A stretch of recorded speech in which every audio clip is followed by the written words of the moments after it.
the American Broadcasting Company Radio Network presents Space Patrol! High adventure in the wild, vast reaches of space. Missions of daring in the name of interplanetary justice. Travel into the future with Buzz Corey, Commander-in-Chief of the Space Patrol! In today's transcribed Space Patrol adventure, Buzz and Happy are inside a small atmosphere shell on the planet Pluto. Outside the transparent dome, a gang of armed criminals approach in spacesuits. Stoken and Savage and the gang. Hey, Commander, they've got to come through that airlock one by one. We can pick them off if they try to come in. Corey, this is Savage. You are trapped. Now be smart and give up. He's on our miniature spaceophone frequency. Savage, this is Corey. If you want us, come in and get us. Don't be a fool. There are 8 of us, and we got blasters. We can crack the atmosphere shell and bring that whole dome down on top of you. Smoke and rockets, Commander. What are we going to do?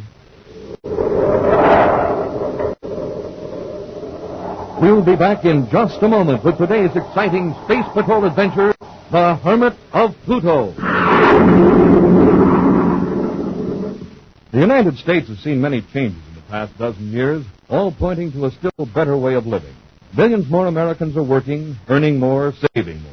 We're eating more and eating better. More young people are going to high school and college. More of us are getting paid vacations. More of us are enjoying the luxuries of life. Sports, radio, television, the theater, concerts, church attendance, and membership has climbed steadily upward. In addition to these material and spiritual changes have come the miracles of jet propulsion, supersonic flight, antibiotics. All these changes have produced tremendous needs. We need factories, and machinery needs modernizing to increase our output of electric power. Our current needs add up to greater employment and investment opportunities for practically everyone in America. The better you know America, the better the future looks. Write for the free booklet, The Future of America, Box 1776, Grand Central Station, New York 17. Now today's Space Patrol adventure, The Hermit of Pluto. Commander Corey and Cadet Happy are on a special mission to Pluto, outermost planet of the solar system. 40 times as far from the sun as the planet Earth, Pluto is a dark and frozen world. The gases that would be its atmosphere lie in a solid coating like ice upon its surface. In Pluto's black sky, the remote sun appears as a large flaming star. The population of Pluto City is protected from the cold airlessness of space by a thin atmosphere shell. Beneath this huge transparent bubble, life goes on as it does on Earth, or Terra, or Mars. It is not quite the same as Buzz and Happy are observing as they walk down a dimly lighted street of the city. Gee, Commander, why don't the city commissioners do something about those lights?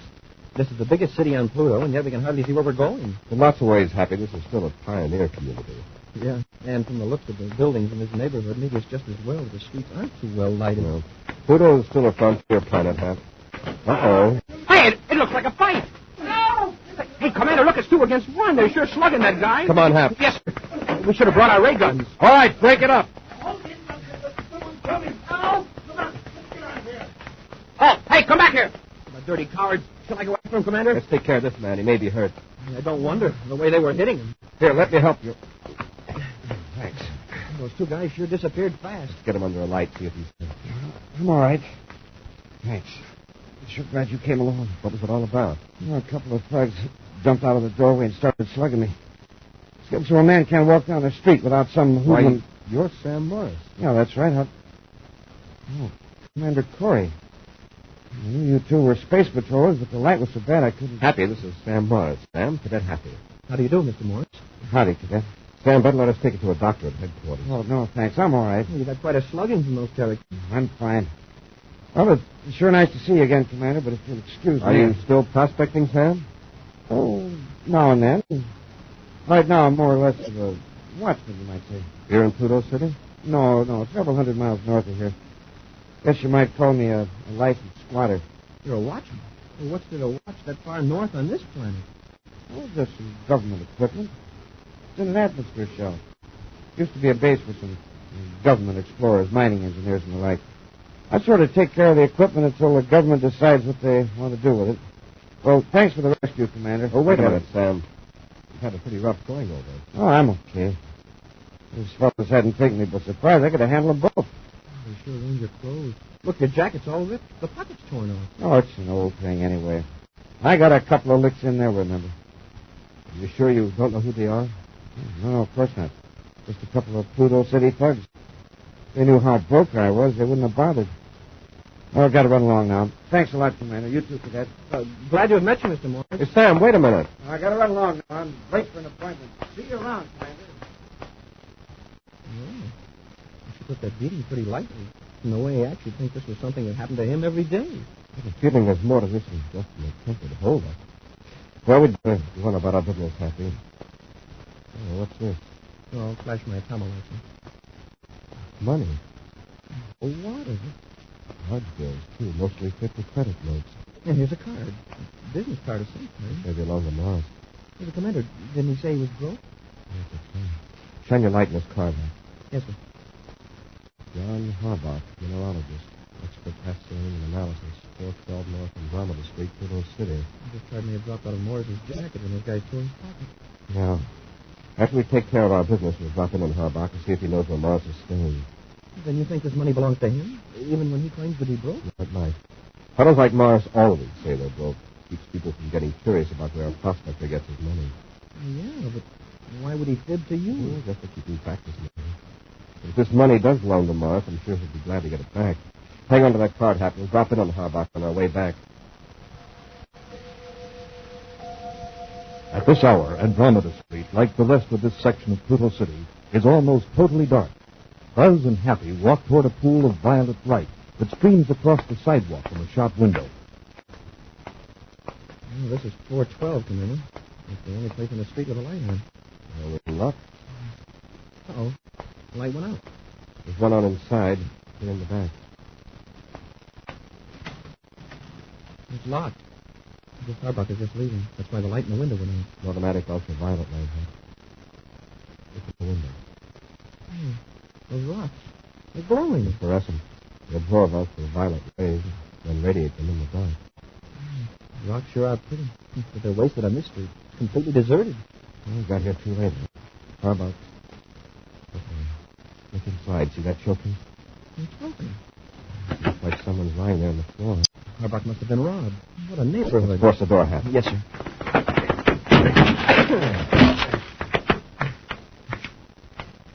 I'll turn on the light, Commander. All right. These little cups. Let's get him away from that shattered showcase. Yes, sir. Don't hit me. That's all right. We're space patrollers. Oh. Thought they were still here. Who attacked you? Two men. I never saw them before. They came in just as I was closing the shop. Are you John Harbach? Yes. Guy really clipped me. Sure tore the place apart. Is the safe locked? It's supposed to be. I'll check.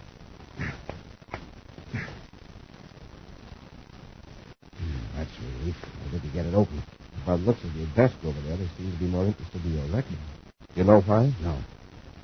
Well, not exactly. What do you mean, not exactly? What happened here? Well, like I said, these two men came in just as I was closing. They wanted me to run a test on a piece of cloth. Piece of cloth?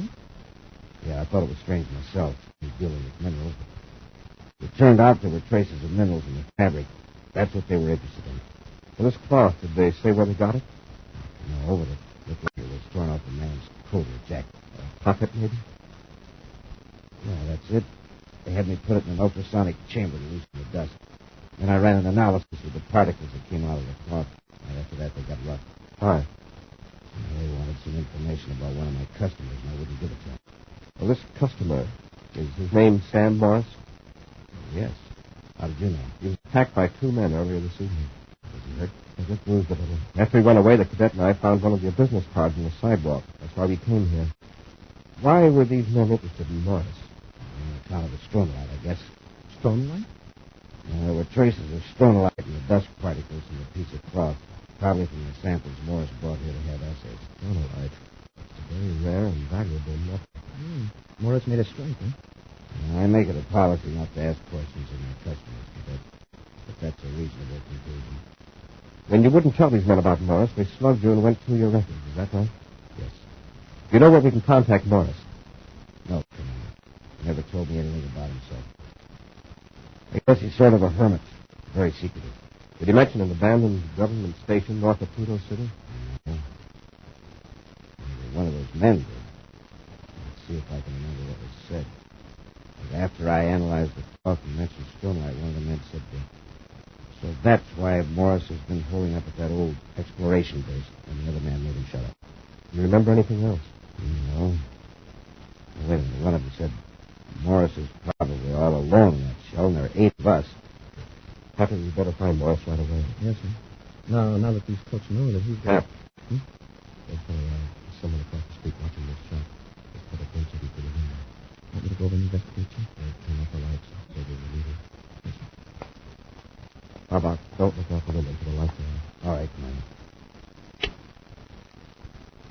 See him? Yeah, but not very clearly. He's carrying off down the street now. Tail him, Hap. I'll take Harbach to headquarters. He'll be safe in there. We'll keep in touch through your miniature space phone. Half an hour later, Commander Corey leaves the Pluto City Space Patrol headquarters in a surface car.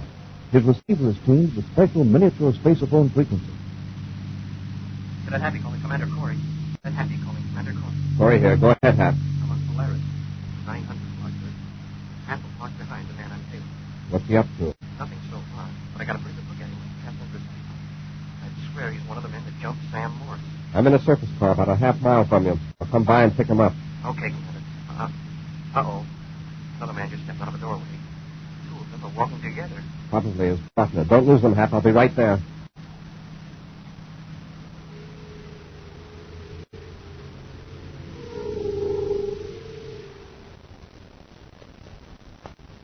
I didn't have a chance to finish Harbach. Two space patrollers were in his shop. Well, if you hadn't got panicky, we could have done the job when we were there before. Well, it doesn't matter, Savage. Harbach won't be able to put the finger on us anyway. We'll be out of Pluto City in half an hour. Yeah, but Harbach knows we're interested in Sam Morris. If the space patrol tips Sam out, we... Duncan, we're being followed. Huh? Don't turn around. Just keep walking. When we turn the corner, we'll wait and let him catch up. Okay.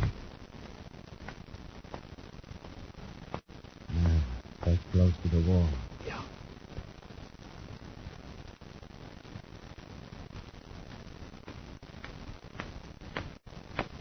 You looking for somebody? Space patrol cadet. He's going for his ray gun. Get him! Savage! Help me!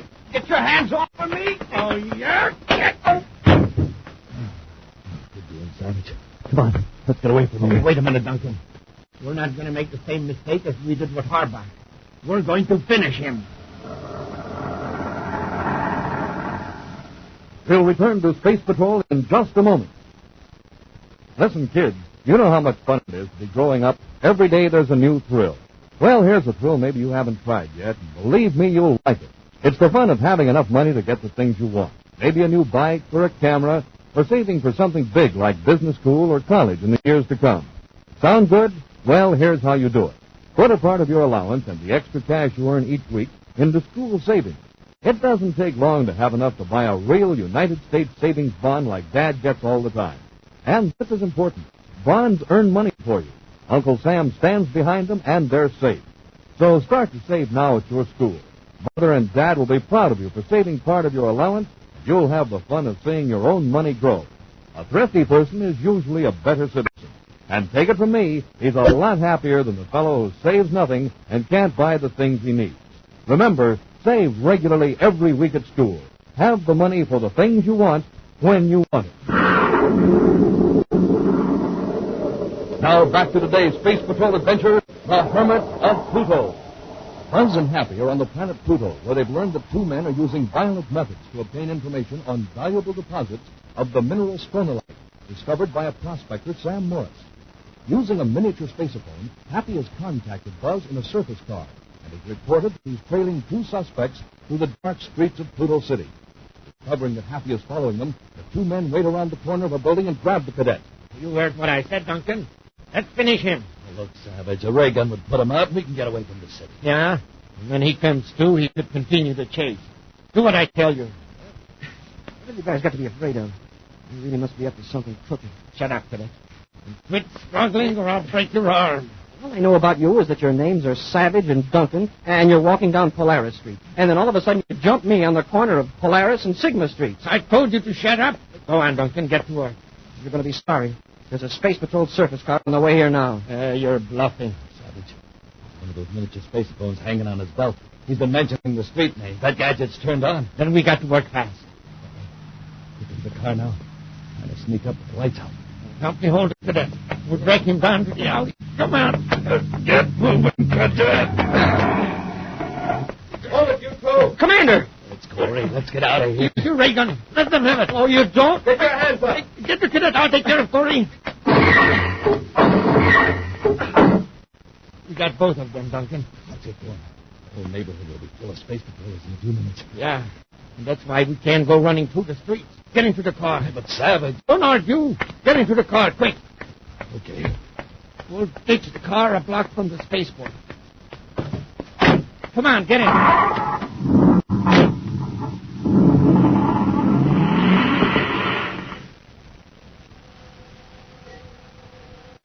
A few moments after Duncan and Savage roar away in the commander's surface car, another Space Patrol car rushes to the scene to find Buzz and Happy unconscious on the sidewalk. Slightly more than an hour later, in Pluto City headquarters, Buzz checks with Space Control, then turns to Happy.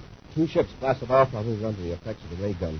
One of them was Sam Morris's. And Savage and Duncan were in the other. Very likely. The second ship was registered for H.D. Margolis. So far, our agents haven't been able to locate anyone by that name here in Pluto City. It could be an alias of either Duncan or Savage, I guess. Yes. The service car was using. One of our men found it abandoned and blocked in the spaceport. Well, if they try to land at any other spaceport, we'll have it. The trouble is they know it. I figured they're desperate enough to go right after Sam Morris. You ought to tip Morris off. I tried to reach him by spacephone. Got an idea Morris is back at that abandoned station working at time. Oh, with Savage and Duncan after him, he's in a dangerous spot. To save his life, we've got to find Morris and persuade him to stay in a safe place until we capture those two cutthroats. Now, come on, let's get to the spaceport. On a northward course, the Terra 5 arcs over the frozen surface of Pluto toward the tiny atmosphere shell 900 miles from Pluto City. Through the infrared viewscope, Buzz and Happy scan the terrain beneath them. According to the charts, the shell is just a few miles ahead. Yes, but I want to be sure there's no activity on the ground here. If Duncan and Savage plan to surprise Morris, we'll have to use an overland approach. Maybe Morris isn't at the show. He hasn't answered any of our spacephone calls. Maybe out prospecting. He could be purposely ignoring us. Doesn't he realize we're trying to help him? He's very stubborn and suspicious. Now that he's found some stronolite, he's probably twice as cautious. Say, Commander, does living all alone in out-of-the-way places make people a little peculiar? Or are they peculiar to begin with? Men like Morris are a lot more self-reliant than most people, Happy. When Morris acts in a way you think is strange, just remember that his behavior has helped him survive in a very rugged environment. Well, that's interesting. What's the viewscope screen? Spaceship? No. There's a place down there where a spaceship might have landed. See that dark scar on the surface of the planet between those two peaks? Yes, sir. The only place in this whole region where the ground isn't completely covered with frozen atmosphere. A ship scraped it clean when it landed, huh? I think the heat from the rocket exhaust did it on the blast off. After we contact Morris, we'll come back and search this whole region. Corey aboard Terra 5, calling Sam Morris at Pluto Exploration Base 5. Corey to Sam Morris, urgent. Please acknowledge.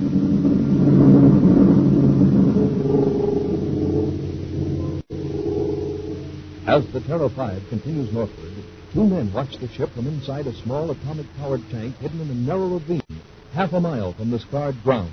You think they spotted us, Savage? I don't think so. This tank is camouflaged to blend with the frozen air. We're lucky. Harkness blasted off in our ship just in time. Well, he must be heading for the atmosphere ship. Yeah. Contact the other tank and we'll move on. You aren't going to move in on Morris now, are you? Why not? Corey's still there when we arrive. We can finish him, too. That's likely to be quite a job. No, it won't be. Corey's ship will be outside the shell. The two tanks and 8 men are on our side. Anyone inside the shell will be at our mercy. Space up from the other tank. Let's move forward.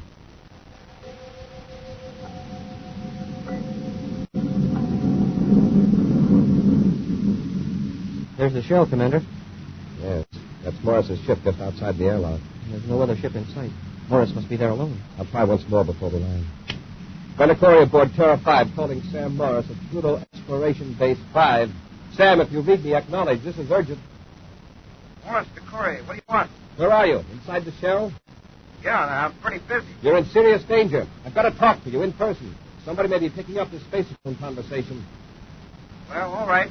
You'll have to land outside the shell. This bubble doesn't have a space lock. Yes, I know. We'll set down near your ship. Hurry out.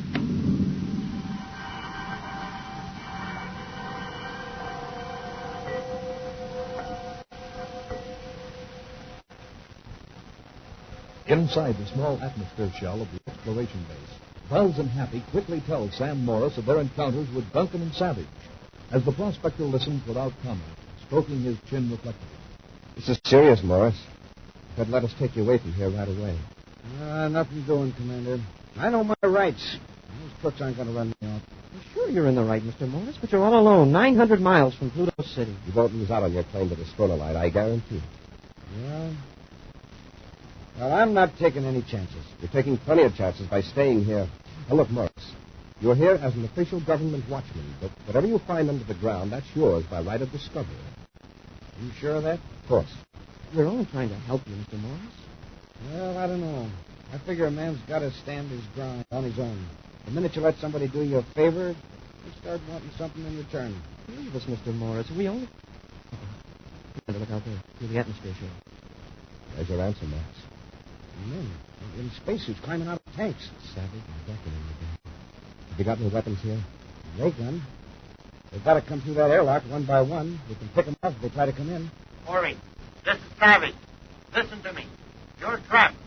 Turn Morris over to us and save your skin. Hear that, sir? We've got our miniature spacephone. Yes, I heard. Savage, if you want us, come in and get us. That's telling you, Commander. Don't be a fool, Corey. There are 8 of us and just 3 of you. And we've got blasters. You're right by the airlock. Come on in. You think I'm crazy?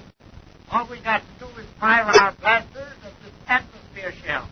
It will crack, and the whole dome will fall in on you. Nothing like it, Commander. We wouldn't stand a chance, even in our spacesuits. Mr. Morris says he'd wear his spacesuit. I'll give you 2 minutes to make up your mind, Corey. Yes, sir. Morris, we don't have any actual weapons, so we'll have to improvise some. But out of what? We've only got 2 minutes. That big cone over there, isn't that a heat projector? Yes, but it's not a very strong one. It wouldn't penetrate their spacesuits at this distance. We'll have to. Now, come on, let's turn it on and focus it towards Savage and his men. I tell you, it's not going to do any good. It won't do any more than melt that frozen atmosphere outside the dome. That's exactly what I want. This is the main control switch, isn't it? Sure, but I don't see what good... Just watch. I will just focus the heat beam at their feet. It's not doing anything, sir. Like Morris says, it isn't strong enough. It's melting the frozen air on the ground. Yeah, but they're just waiting around in puddles of liquid air. Corey, cut off the heat beam. Cut it off or I'll order my men to fire at the dome. I can tell from here that you got one of those Mark 6 heat projectors. It couldn't even make pulse at this distance. He's right, Commander. They're just waiting in liquid air, and it's not much more than ankle deep. Well, that's fine. I will just shut the heat off. You might as well quit stalling, Corey. All right, Savage. The heat's been shut off. Come in the airlock. Now you're being smart. All right, man. Corey's given up. Into the airlock. Commander, you aren't just giving up without a fight. I don't think a fight will be necessary. All right, man, you heard me. Get going. I can't move. Duncan, come here and pull me out of this. I can't. We all are. Hey, the air is frozen solid again around their legs. Corey, that was a clever trick, but it's not going to save you. Melt your air again or I'll blast that dome. If you finish us, what's going to happen to you? You'll stand there rooted in frozen air for the rest of your lives. He's right, Savage. Every one of us is stuck. If you blast that dome in on Corey, we'll never get out. Corey, maybe you can care about yourself. But there's the cadet and Maury. You aren't going to sacrifice them just to keep us trapped here. Commander, he's raising his blast gun. Savage, if you bring this dome down on us, what are those 7 pals of yours going to think of you? What do you mean? The air supply of those suits isn't going to last indefinitely. Neither will the heating units. Then your men are going to start thinking about how they got into this predicament. They'll realize they're doomed, and they'll hate you. They're all armed, Savage. The first man to start gasping for breath, or the first man to feel himself growing numb with cold, what's he going to be thinking about you? You'll be just a few feet away within easy range of his blast gun. Listen to him, Savage. Put down that gun or I'll blast you myself. Right now. All right. You bet. Order your men to drop their weapons. That's it. Cap, I'll cover you while you go out to the airlock and pick up those guns. They sure didn't need any urgency. I guess they all got cold feet.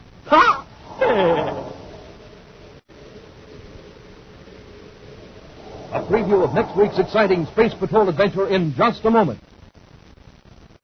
Did you know that thousands of bright, alert girls are choosing nursing as a career today?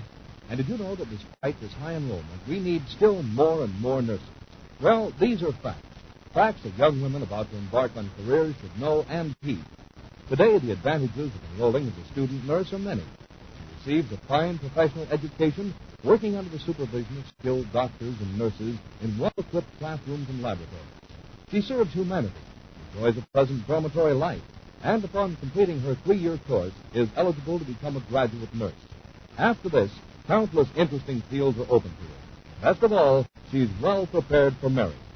If you're a high school graduate or a college student in good health, consider nursing as a career and go to your nearest hospital to learn how you can become a nurse. Help meet this year's quota of student nurses. Now a preview of next week's exciting Space Patrol adventure. A criminal scientist has discovered a method of traveling back through time. He's taken Buzz and Happy back 14 centuries and has left them on a desolate seacoast on the planet Earth. Hey, Commander, I just can't realize that we're back in the year 1591. Let's make the best of it. After all, our ancestors did. You mean we're stuck here in the past forever? Perhaps there's one slight chance of getting back. Yeah? Well, what is it, Commander? Hey, Commander, I feel strange. Everything's going black. What's that sound? I don't know. I feel like I'm floating. Hey, Commander, what's happening to us anyway? Hey, Commander, where are you? Be with us next week for the thrilling Space Patrol story, The Time Pirates. Space Patrol, created by Mike Moser, starring Ed Kemper as Commander Corey and Lynn Osborne as Cadet Happy, was written by Lou Houston, produced and directed by Larry Robertson, executive producer Helen Moser. Other players were Bela Kovac, Norman Jolly, and Ken Mayer. Dick Wesson speaking. Don't forget to tune in next Saturday at the same time for exciting adventure on Space Patrol. This program was broadcast to our armed forces overseas through the worldwide facilities of the Armed Forces Radio Service. Space Patrol came to you transcribed from Hollywood. This is ABC Radio Network.